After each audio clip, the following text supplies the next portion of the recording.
안녕하십니까. 임상심리사를 준비하시는 수험생 여러분 반갑습니다. 저는 나눔복지교육원장 김영준 교수입니다. 이번 시간에는 앞에 있는 대로 임상심리사 실습수련에 관한 오리엔테이션을 하도록 하겠습니다. 여기 안에 내용에는 실습수련과 실무 경력 두 가지가 비교되어 있습니다. 그 내용들을 조금 살펴드리고 여러분들이 이제 실습수련을 해야 되는 대상자인지 아니면 실습 수련을 하지 않고 바로 임상심리사 2급을 응시할 수 있는 분인지 이러한 것들을 좀 혼동하실 수 있잖아요. 그래서 그런 것들을 정보를 좀 드리고 그 다음에 실무 경력이 인정되는 경우도 있습니다. 대학원을 이제 졸업하신 경우 석박사의 경우는 우리가 이제 실무 경력을 인정해 주는 범위가 있거든요. 그것은 PPT에 없는데 별도로 좀 말씀을 드리도록 하겠습니다. 이번 시간에는 실습 수련에 방점을 찍고 있다라고 보시면 됩니다. 자, 보겠습니다. 임상심리사 2급 응시 자격 서류 제출이 나와 있는데요. 응시 자격을 보면 국가기술자격법 시행규칙 별표 11의 4에 있는 건데요. 여기에 보면 1번 정도가 중요하죠. 2번은 그냥 놔두시고 2019년에는 이제 없기 때문에 1호 기준만 적용이 된다라고 해요. 그래서 임상심리와 관련해서 1년 이상 실습 수련을 받은 자 또는입니다. 또는 2년 이상 실무에 종사한 자로서 대학 졸업자, 그 졸업 예정자라고 했어요. 그러니까 전문대학을 졸업한 사람은 안 되는 거죠. 4년제 이상이 되는 건데요. 자, 여기에 보면 졸업 예정자도 가능합니다. 그러니까 예를 들어서 내년 2월 달에 졸업한다. 그 다음에 또 코스모스 졸업이라는 게 있잖아요. 졸업 예정자도 가능하다는 것을 알아두시면 좋겠고 4년제입니다. 자, 그리고 여기 보면 실무 경력이 이게 실무에 종사한 자 4대 보험을 가입하고 몇 년이죠? 2년 이상 실무에 종사한 사람이 바로 이제 임상심리사 응시 자격을 갖추게 되는 겁니다. 그러니까 임상심리사 2급은 아무나 보는 시험은 아니에요. 자, 그 다음에 응시 자격 제1호 기준으로 응시한 사람이 제출할 서류가 있습니다. 어렵지 않아요. 임상심리사 2급 응시 자격 서류 제출 경우의 수가 나왔는데요. 보시면 앞에서 말씀드렸죠. 1년 이상 실습 수련을 받은 자 또는입니다.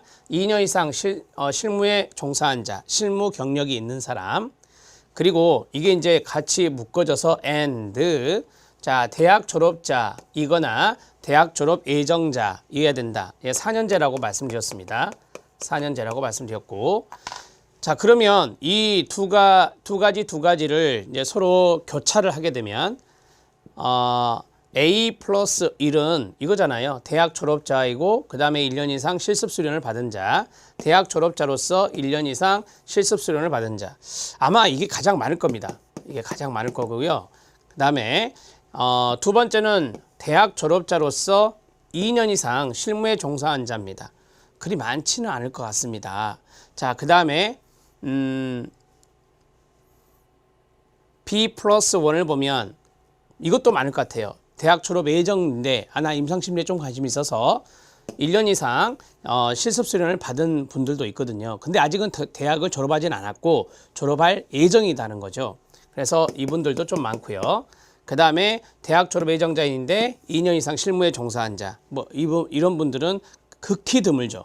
왜냐하면 대학을 졸업하기 전인데 2년 이상이나 실무 경력이 있다. 이런 분들도 좀 많이 드물어요. 그래서 지금 제가 노랗게 되어 있는 이 부분 1년 이상 실습수련, 1년 이상 실습수련 이분들이 상당히 많다라고 보시면 되고요. 선생님 저는 심리학과를 나왔어요. 그분들은 수련을 안 받습니다. 안 받아도 됩니다. 그러니까 쉽게 말씀드리면 임상심리사잖아요. 심리학을 전공했다. 그러면 바로 임상심리사 2급을 응시할 수가 있습니다. 이해되셨죠? 자, 그 다음 응시 자격 기준 적용에 따른 제출 서류가 있습니다. 대학 졸업자로서 1년 이상 실습 수련을 받은 자 아까 했고요. 자, 그러면 대학 졸업 증명서가 있겠죠. 실습 수련 증명서 뒤에 양식 보여드릴게요. 그 다음에 대학 졸업자인데 2년 이상 실무에 종사한 자. 그러면 이게 경력 증명서가 필요한 거예요. 회사에서 경력 증명서를 떼주잖아요. 그걸 내시면 됩니다. 물론 대학 졸업 증명서 내면 되고요. 대학 졸업 예정자입니다. 이거는 이제 재학 증명서를 내는 거예요. 최종 학년 재학증명서, 그러니까 4학년의 재학증명서 이걸 내면 되는 거고요. 그 다음에 실습수련을 받았으니 실습수련 증명서 같이 내시면 됩니다. 지금 우리는 제출 서류에 대해서 보고 있습니다. 마지막은 대학 졸업 예정 증명서, 즉 재학증명서 하고요. 그 다음에 경력증명서를 내는 겁니다. 자, 여기 보면 실습수련이라고 하는 것과 실무 경력을 비교해 놨습니다. 수련은 4대 보험을 내진 않아요. 그냥 수련 받는 거니까. 그러나 경력은 회사에 근로계약을 하고 거기에서 4대 보험을 내는 거죠. 이런 것들이 좀 다른 점이다.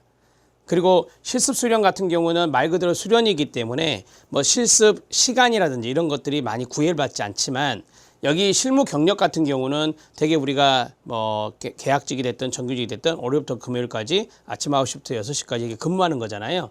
이런 것들이 이제 어찌 보면 경력증명서를 받을 수 있는 기본적인 조건이기 때문에, 자, 이러한 것들은 뭐 공단에 한번 여쭤보실 필요가 있어요. 내가 꼭 뭐 파트타임으로 일을 했는데 경력증명서는 뗄 수는 있잖아요. 파트타임 일해도 이런 것도 되느냐, 이것도 한번 여러분들 여쭤보셔야 되고요. 저는 이제 여러분들에게 실습 수련에 관한 것을 많이 이야기를 해드릴 겁니다. 자, 여기에 보면 언제, 어디서, 무엇을, 어떻게, 왜가 나와요. 먼저 실습 수련을 쭉 보시죠. 언제, 실습 수련 기관에서 정한 시간, 고용보험 등 4대 보험 가입 해당되지 않습니다. 뭐 이런 것은 안 넣어도 되는 거다라고 하는 겁니다. 자, 그 다음에 어디서, 병원이나 상담센터, 대학교 부설기관 포함입니다. 저희 나눔복지교육원 강서구에 위치하고 있는데요. 여기에서도 여러분들이 실습수련을 받을 수 있습니다. 슈퍼바이저도 계시고요. 자, 그 다음에 무엇을, 심리상담이나 심리검사나 심리평가나 심리치료 등 임상심리와 관련된 실습입니다. 되게 이제 많이 하는 것이 심리검사예요. 그래서 심리검사의 전문성을 갖추는 것이 좀 중요하잖아요. 그래서 대부분의 시간이 심리검사로 많이 커리를 짜죠. 자, 그 다음에 어떻게입니다. 제가 공단에 여쭤봤더니 슈퍼바이저가 반드시 있어야 돼요. 실습수련 감독자라고 하는데 이분은 이제 임상심리사 전문가죠. 현장에서 뛰고 있는, 필드에 뛰고 있는 전문가가 해야 되고요. 여기에 지도를 받아서 해야 되고, 그 다음에 전공 이수 과정으로 정신건강 임상심리사라죠. 지금은 정신건강 임상심리 관련 실습수련을 인정받기 위해서 이제 하는 것이다. 실습수련을 왜 하느냐 이거죠. 이유. 자, 실습수련은 이렇게 됩니다. 이런 것들이 다 이제 맞아떨어져야 실습수련 확인이나 증명이 되는 거고요. 자, 실무 경력을 보면 아까 말씀드렸죠. 근로계약을 체결한 근무시간, 자, 고용보험 등 4대 보험을 가입한다라고 했고, 그 다음에 병원 상담센터, 청소년 상담센터, 심리연구소, 교정시설, 복지관. 보시면 아시겠지만 실무 경력의 범위가 훨씬 더 넓어요. 그 다음에 심리상담, 심리검사, 심리평가, 심리치료 등의 실무. 그러니까 우리가 경력증명서를 떼면 어떤 업무를 했다 이게 들어가거든요. 이런 업무여야 된다는 거예요. 자, 그 다음에 임상심리와 연관된 업무여야 되겠죠. 자, 여기 있는 부분은 실무 경력은 직장 개념이에요. 그래서 고용보험, 4대 보험에 가입을 해야 되는 조건이고요. 여기는 실습수련은 가입하지 않아도 되는 겁니다. 자, 여기는 감독자의 지도가 필요 없죠. 실무 경력은 감독자의 지도가 필요 없는 거고 일정 보수를 받으면서 사회생활을 하는 것이다 라고 보시면 되겠습니다. 자, 실무 경력은 제가 말씀드렸어요. 여기는 1년 이상이고 여기는 2년 이상이에요. 기간이 다릅니다. 자, 여기서 바로 말씀을 좀 드릴까요? 실무 경력 인정되는 경우가 있어요. 인정되는 경우가 있다. 그러니까 내가 직장에서 내가 근무하지 않았어요. 대학원을 다녔어요. 대학원 우리가 수료라고 하잖아요. 대학원 수료라든지 대학원에 학위를 받았다. 대학원에 학위를 받았다. 대학원 그렇죠. 석사학위니까 대학원 졸업이라 해야 됩니다. 대학원 졸업이라고 해야 되고, 자, 제가 가지고 있는 정보에 보면 학과명, 그 다음에 전공명, 학위명이 있어요. 학과명, 전공명, 그 다음에 학위명. 이거 세 개 중에 어느 하나에서 or 학과든 전공이든 그 다음에 학위명에서 상담이나 심리나 치료가 포함되는 자는 수련을 받지 않으셔도 됩니다. 심리나 실무 경력이 인정된다 이거예요. 그래서 수련이 필요 없죠. 실무 경력이 인정되기 때문에 심리나 상담이나 치료라는 단어가 포함되어 있다면 경력이 인정됩니다. 2년으로 인정된다 이거죠. 그래서 바로 응시할 수 있다라고 하는 겁니다. 자, 예를 하나 들게요. 학과명은 유아교육학과입니다. 그럼 안 되겠죠? 근데 전공명이 유아교육심리 전공입니다. 심리가 들어가 있네요. 학위명은 문학석사입니다. 그러면은 전공명에서 심리가 들어갔잖아요. 그러니까 인정된다는 거죠. 대학원이라는 것을 기억하셔야 돼요. 4년제 학사 대학이 아니라 대학원이어야 됩니다. 하나만 더 해보죠. 학과가 심리치료학과입니다. 대학원이에요. 심리치료학과다. 전공명이 미술치료학 전공이다. 그리고 학위명이 문학석사다. 당연히 이것도 인정이 되겠죠. 제가 말씀드린 대로 심리, 상담, 치료 이런 것들이 들어간다면 인정된다. 자, 이거는 산업인력공단에서 최근에 발표한 거기 때문에 여러분들이 알고 계시면 더 좋을 것 같고요. 자, 그 다음에 예외가 있습니다. 심리상담 치료 관련 학과가 아닙니다. 전혀 아니에요. 그런데 이런 것은 조금 드문데 임상심리사 2급 필기 과목이 있어요. 심리학개론, 그 다음에 심리검사, 심리상담, 이상심리학, 그리고 임상심리학이 있어요.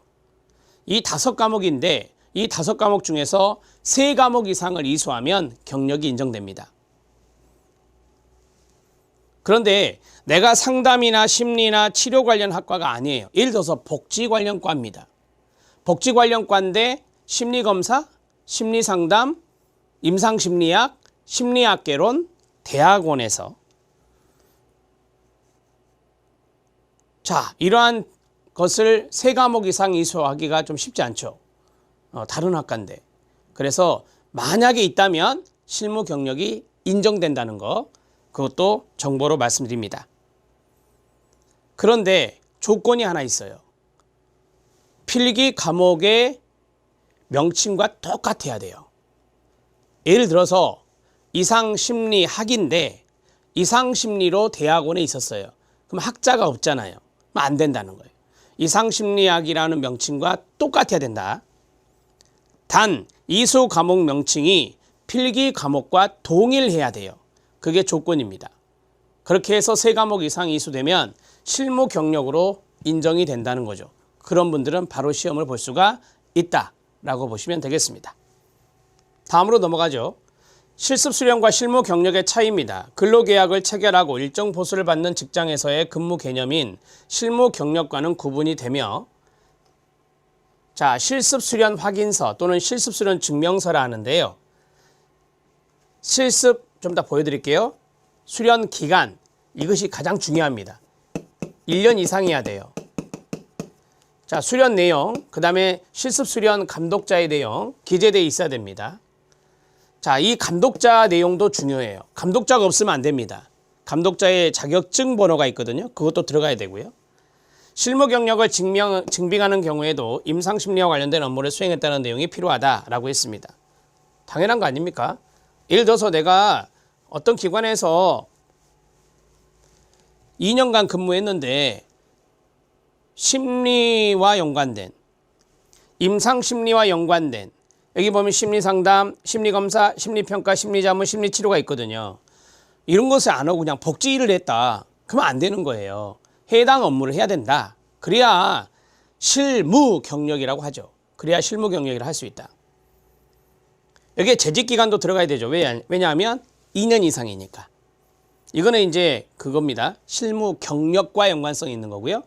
2번 같은 경우는 실습 수련과 연관성이 있는 것을 말씀드렸던 겁니다. 실무 경력을 증빙하는 경우에도 임상심리와 관련된 업무를 수행했다는 내용이 필요하다. 아까 말씀드렸고요. 자, 여기도 말씀드렸죠. 4대 보험 하나 택해서 경력증명서와 함께 제출하면 된다는 것입니다. 이 정도 보시고 뭐 밑에 있는 것은 한번 읽어보시면 돼요. 실무 경력과 연관성 있는 거니까. 실습 수련 확인서 서식입니다. 법정 서식은 정해져 있지 않아요. 하지만 한국산업인력공단에서 지정해 준 것이 있어요. 이게 보면 있는데 자료 찾아보면 지정한 서식이 있어요. 이걸 활용하는 것이 더 좋아요. 실습 수련 확인서, 실습 수련 증명서, 실습 수련 기간, 실습 수련 내용, 실습 수련 감독자 내용이 기재되어 있어야 된다라고 했습니다. 자, 사설기관에서 실습을 받는 경우가 많아요. 그러면 사업자 등록 증명원을 추가로 첨부해서 제출하면 됩니다. 자, 이것은 이제 그 기관에서 다 챙겨줍니다. 다 챙겨주니까 챙겨주는 것은 두 가지죠. 하나는 실습 수련 확인서 이거하고 그 다음에 사업자 등록 증명원 이걸 챙겨주고 그 다음에 여러분들은 이제 여러분들의 대학 증명서 있잖아요. 그걸 이제 별도로 내시면 되는 거죠. 같이 해서 제출하시면 됩니다. 자, 경력증명서는 국가기술자격법 시행규칙 별지 제7호 법정 서식을 활용하기를 권장하고 있고요. 회사 서식에도 재직기간이나 담당 업무 내용 등의 내용이 모두 기재해 있다면 인정이 가능합니다. 근데 이제 법정 서식을 보내드리고 그 서식에 맞게 회사에서 제출하는 것이 좋겠죠. 자, 이게 이제 실습수련 증명서 또는 실습수련 확인서라고 하는 예시인데요. 자, 주소가 있고 실습 수련 받은 분의 주소, 전화번호, 그 다음에 이름, 주민번호 들어가고요. 그 다음에 가장 중요한 게 이거예요. 실습 기간입니다. 실습 기간이 중요해요. 총합계 1년 몇 월이냐. 자, 그 다음에 실습 시간. 실습 시간은 여러분들이 실습 받은 시간이 있을 거 아닙니까? 그 시간을 그대로 기재하시면 돼요. 그 다음에 실습 수련 내용은 구체적으로 기재할 것이라고 했습니다. 뭐 장애아동 관련 심리상담, 심리검사 이렇게 돼 있는데 되게 이제 심리검사가 가장 많은 부분을 차지한다라고 했잖아요. 그래서 뭐 심리검사에서 여러 가지 검사를 쭉 했을 건데 그 검사에 몇 가지를 적고 그 다음에 거기에 대해서 뭐 임상심리학이라든지 또는 뭐 심리상담이라든지 되게 이제 이론적인 부분도 좀 가르쳐 주거든요. 예, 그런 것들도 몇 적으시면 되는 거죠. 이런 것들은 되게 기관에서 많이 입력하기 때문에 여러분들이 많이 걱정하지 않으셔도 돼요. 자, 여기 또 중요하다 했었잖아요. 박아무개고 임상심리 전문가 제메토 이게 증번호예요. 임상심리사 자격증 번호. 자, 이 두 가지가 또 반드시 들어가야 돼요. 그러니까 가장 중요한 부분이 실습 기간하고 이 수련자 슈퍼바이저예요. 자, 여기 이제 아래 부분입니다. 이제 전체 다 못 넣으니까 중간에 좀 잘랐거든요. 자, 여기 이제 언제 했고 제출 날짜, 그 다음에 이름 쓰고요. 도장이나 서명을 합니다. 위 기재사항이 사실과 다름없음을 증명합니다. 라고 해서 여기는 이제 기관 명칭을 쓰는 거예요. 이 기관 명칭과 사업자 등록 증명원이랑 대조해 보겠죠. 자, 이렇게 해서 실습 수련 확인서가 끝나게 되는 겁니다. 여기 이제 주의사항인데 거짓으로 하면 안 된다라고 하는 거죠. 위조라고 하는 것인데 그렇게 하지 마라 이런 주의사항이 써져 있습니다. 자, 여기까지 해서 임상심리사 2급 실습과 관련된 실습 수련과 관련된 오리엔테이션을 해드렸습니다. 여러분들의 궁금증이 좀 풀렸습니까? 임상심리사 2급 자격시험은 직업상담사 2급과 달리 자격 조건이 좀 까다롭습니다. 직업상담사는 그냥 뭐 학력, 경력 제한 없어요. 그런 거 없이 볼 수 있는 것이 직업상담사라면 임상심리사는 그게 아닙니다. 그래서 많은 분들이 뭐 심리 전공을 다 하실 수는 없잖아요. 그래서 많은 분들이 실습 수련기관을 많이 찾고 있습니다. 저희 나눔복지교육원도 강서구에 위치해 있습니다. 강서구청 사거리에 있는데요. 거기에서 슈퍼바이저를 모시고 여러분들과 함께 실습 수련을 1년 과정을 하려고 합니다. 나눔복지교육원 사이트 주소를 여러분들이 이제 이 영상을 보면서 아실 수 있을 건데요.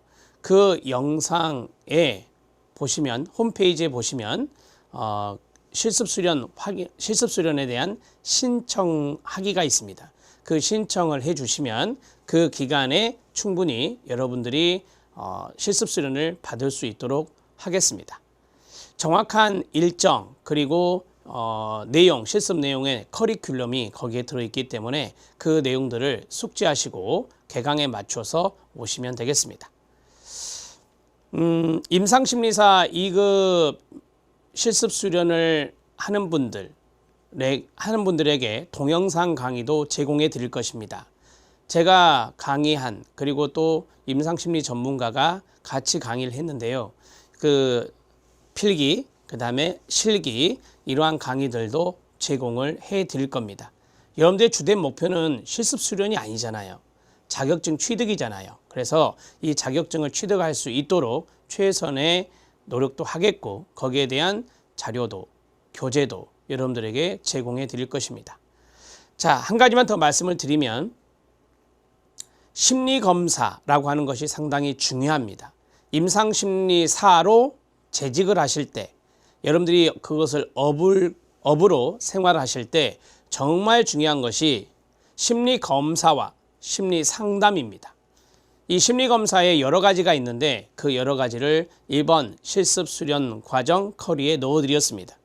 그러한 내용들을 지도사, 즉 슈퍼바이저 분이 잘 가르쳐 주실 겁니다. 그 내용을 꼭 숙지해서 나중에 여러분들이 내담자를 만났을 때 또는 병원이라면 환자를 만났을 때 그것을 자신 있게 해볼 수 있을 것입니다. 자, 이러한 커리 그리고 또 특별한 혜택도 주어지기 때문에 그러한 내용들을 잘 숙지해서 여러분들이 잘 고려해 보시고 많은 신청을 해 주시기 바랍니다. 자, 여기까지 임상심리사 2급 실습수련에 대한 오리엔테이션이었습니다. 여러분들에게 임상심리사 2급, 1급까지 올라가셔야 되겠죠. 그러한 전문가로서 계속해서 거듭나는 또 좋은 기회들이 주어지기를 진심으로 기도합니다. 수고하셨습니다.